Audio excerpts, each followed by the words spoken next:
Cinema கலைஞர்களுக்காக உலகத் தமிழ் மக்களே தேர்ந்தெடுத்து கௌரவிக்கும் ஒரே விருது Edison awards, the peoples choice. Be ready to vote.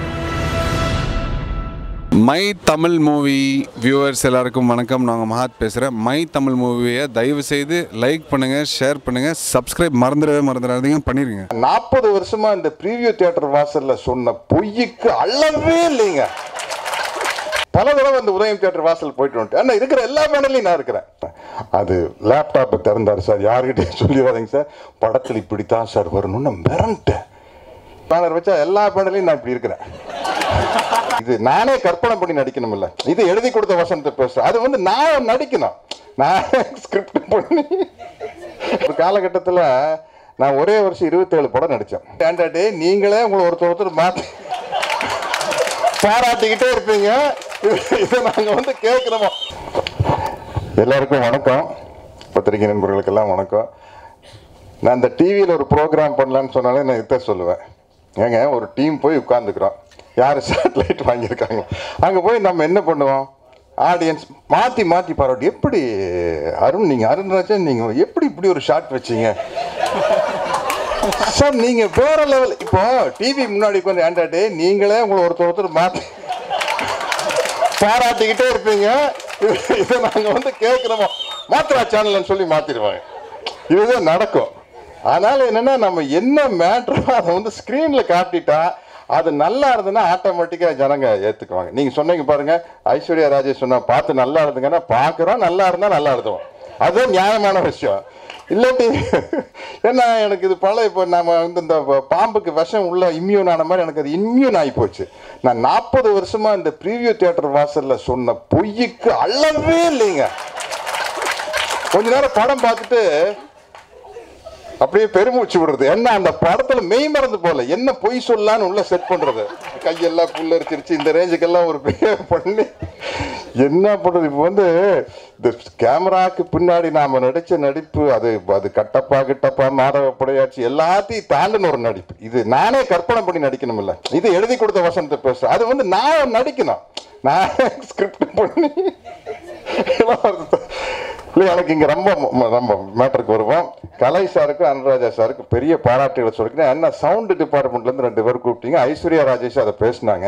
ஏன்னா இந்த திரைமறைவு கலைஞர்களை பற்றி நம்மளுக்கு தெரியறதே இல்லை. நம்மளுக்கு வந்து ஒரு சினிமா ஜெயிக்கையில் வந்து முதல்ல நடிகர்கள், டைரக்டர், மியூசிக் டைரக்டர், அப்படித்தான் நம்மளுக்கு தெரியும். திரைமறைவு கலைஞர்களை பற்றி எனக்கு யாருக்குமே தெரியறதில்ல. ஏன் இந்த சவுண்ட் டிபார்ட்மெண்ட்டை பற்றி சொல்கிறேன்னா, நான் பாகுபலியில் நடிச்சிக்கல ஹைதராபாத் ஏர்போர்ட்டில் ஒருத்தர் பார்த்தேன். அவர் வந்து சார் நானும் கோயம்புத்தூர் தான் சார் அப்படின்னாரு.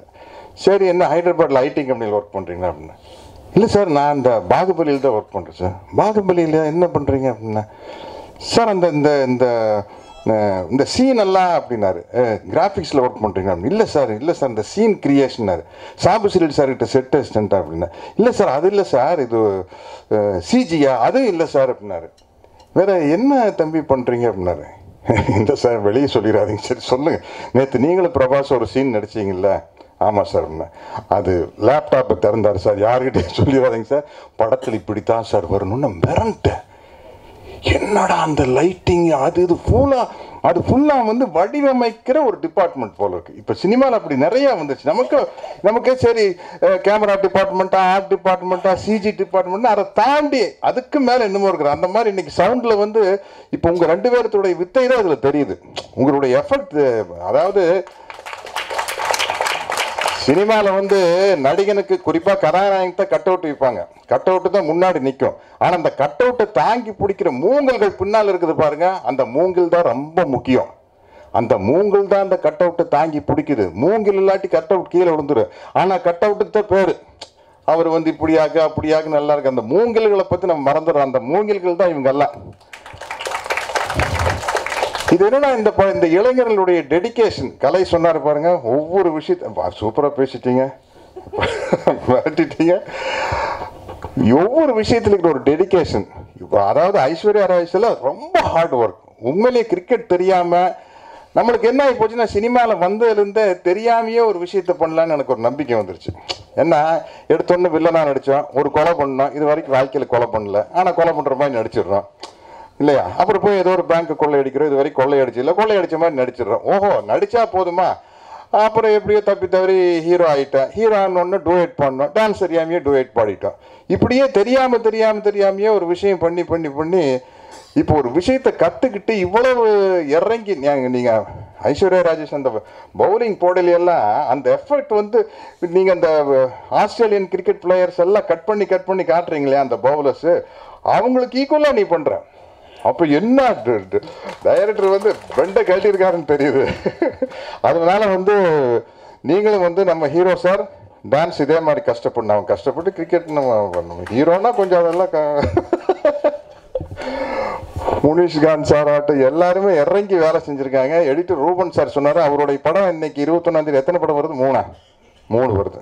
நான் என்ன அது ஒரு சந்தோஷமான விஷயம். ஒரு காலகட்டத்தில் நான் ஒரே வருஷம் 27 படம் நடித்தேன். அப்போ ஒரு தீபாவளிக்கு வந்து எல்லா படத்துலையும் நான் இருக்கிறேன். நான் சிவப்பு மனிதன், ரஜினி சார் ஹீரோ, அதில் நான் தான் வில்லன். காக்கி சட்டை கமல் சார் ஹீரோ, நான் தான் வில்லன். அர்த்தமுள்ள ஆசைகள் கார்த்திக் சார் ஹீரோ, நான் தான் வில்லன். பிள்ளை நல்லான்னு ஒரு படம் மோகன் நடிக்கிறார், நான் அதில் ஒரு சைனீஸ் கெட்டப்பு. அப்புறம் என்னமோ ஒரு படம் மறந்துடுச்சு. தீபாவளிக்கு 5 படம் ரிலீஸ் ஆகுது, 5 படத்துலையும் நான் தான் வில்லன். உதயம் தியேட்டர் தான் இப்போ மல்டிப்ளெக்ஸ். உதயம் தியேட்டரில் போய் பேனர் வச்சா எல்லா பேனர்லையும் நான் இப்படி இருக்கிறேன்.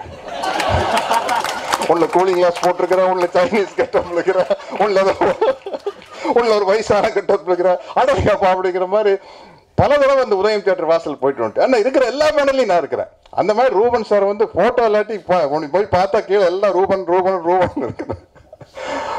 அது மாதிரி வந்து இந்த படம் வந்து உங்களுக்கெல்லாம் ஒரு கனா இருக்குது, இந்த படம் ஜெயிக்குன்ட்டு. நம்ம கொஞ்சம் ஓவராக கனா காம. என்னோட ஆசை என்னன்னா, இது தங்கல் மாதிரி சைனாலேயும் சூப்பர் ஹிட் ஆகணும். இல்லை, ஒரு ஸ்போர்ட்ஸ் படம் வந்து எங்கே வேணாலும் போய் ஜெயிக்கிறதுக்கு ஒரு வாய்ப்பு இருக்குது. ஒரு ஜென்ரல் மேட்டர் எடுத்துட்டா, இப்போ ராஜமௌலி சார் வந்து படம் எடுத்தார், நான் படம் எடுத்தார். அது உலகம் பூரா ஓடிச்சு. பாகுபலி உலகம் பூரா ஓடி இருக்குது. அதே மாதிரி வந்து தங்கல் வந்து ஒரு ரெஸ்லிங்கை பற்றி எடுத்த ஒரு படம், மல்யுத்தத்தை பற்றி ஒரு லேடி ரெஸ்லிங் எடுத்த ஒரு படம் வந்து சைனாவில் வந்து பெரிய ஹிட்டாக இருக்குது. அது வந்து இது வந்து ஒரு குக்கிராமத்துலேருந்து ஒரு பொண்ணு, ஒரு விவசாய குடும்பத்தில் ஒரு பொண்ணு வந்து இந்தியா டீமில் போய் ஆடி ஜெயிக்கிறது அப்படிங்கிறது வந்து ஒரு என்கரேஜிங்கான விஷயம். ஸோ அந்த ஒரு கிளைமேக்ஸில் வந்து எல்லாரும் அழுதுருவாங்க. நான் டப்பிங் பேசி இளவரசன்கிட்ட அதான் சொன்னேன், எல்லாரும் அழுதுருவாங்க. அதுதான் இந்த படத்தினுடைய மிகப்பெரிய வெற்றியாக இருக்கும். வெறும் அழகை வந்து கைதட்டிட்டு அழகும் போது அதுக்கு ஒரு மிகப்பெரிய வெற்றி இருக்குது. அதே மாதிரி அருண்ராஜா காமராஜ் வந்து அவருடைய பல கனவுகள், அவருக்கு வந்து நல்ல ஒரு சமுதாய சிந்தனை உள்ளவர். ஏன்னா தனிப்பட்ட முறையில் ஷூட்டிங் நடுவில் நானும் இளவரசன் சார் நிறைய சோசியல் சம்மந்தப்பட்ட விஷயம், சமூக சார்ந்த விஷயங்கள் நிறைய சொல்லுவேன். மிகப்பெரிய புத்திசாலி இளவரசன் அவர்கள். இல்லை ஒன்றும் இல்லை, சும்மா நான் சரி எங்கேயும் வேற எங்கேயும் எடுத்துகிட்டு பேச்சு வேண்டாம். இளவரசன் சார் அந்த மாதிரி வந்து நல்ல ஒரு தெளிவான சமூக சிந்தனை உள்ளவர் டைரக்டர் அருண்ராஜா சார். நான் நிறைய விஷயம் அவர்கிட்ட பேசிக்கிறேன். அப்படி இருக்கிற டைரக்டர்கள் ஜெயிக்கும் போது அது வந்து சினிமாவுக்கு நல்லது, அவங்களுக்கு நல்லதுக்கு, சமூகத்துக்கு நல்லதுக்கு. ஒரு கமர்ஷியல் படம் ஓடுறதுக்கும் ஒரு பராசக்தி ஓடுதுன்னு வச்சுங்களேன், அது வந்து சமூக விழிப்புணர்வு ஏற்படுத்தும். ஒரு நாடோடி மன்னன் ஓடும்போது சமூக விழிப்புணர்வு ஏற்படுத்தும். ஒரு அமைதிப்படையோ வேறம்பு இதோ ஓடும்போது ஒரு சமூக விழிப்புணர்வு ஏற்படுத்தும். ஒரு பரியேறும் பெருமாள் ஓடும்போது ஒரு சமூக விழிப்புணர்வு ஏற்படுத்தும். அது மாதிரி அந்த மாதிரி உள்ளுக்குள்ள அந்த ஆதங்கம் இருக்கிற ஒரு படைப்பாளி ஜெயிக்கும் போது அது வந்து சினிமாவுக்கு நல்லது, சமூகத்துக்கு நல்லது. அப்படி ஒரு படைப்பாளியாக தான் நான் அருண்ராஜ் காமராஜாவை பார்க்குறேன். நிச்சயமாக ஜெயிக்கணும். எனக்கு ஒரு இதுக்கு ஒரு ஸ்பெஷல் சாங் சொன்னேன் சார், நாங்களும் அந்த மாதிரி தான் சொல்லிடுவார். அந்த ஐஸ்வர்யா ராஜேஷ் வந்து அப்படி கிளம்பி வெளியில் வரும்போது பெரியார் படம் இருக்கும், அதுக்காக ஒரு ஸ்பெஷல் தேங்க்ஸ். மற்றபடி உங்களுடைய கனவு இந்த மாதிரி விஷயங்கள், என்னுடைய கனவு வந்து சைனா தான். நன்றி, வணக்கம். ஆனால் நீங்கள் வெறும் ஒரு கையை மட்டும் தட்டி விட்டு போயிடாதீங்க. சப்ஸ்கிரைப் பண்ணுங்கள் mytamilmovie.com. Thank you.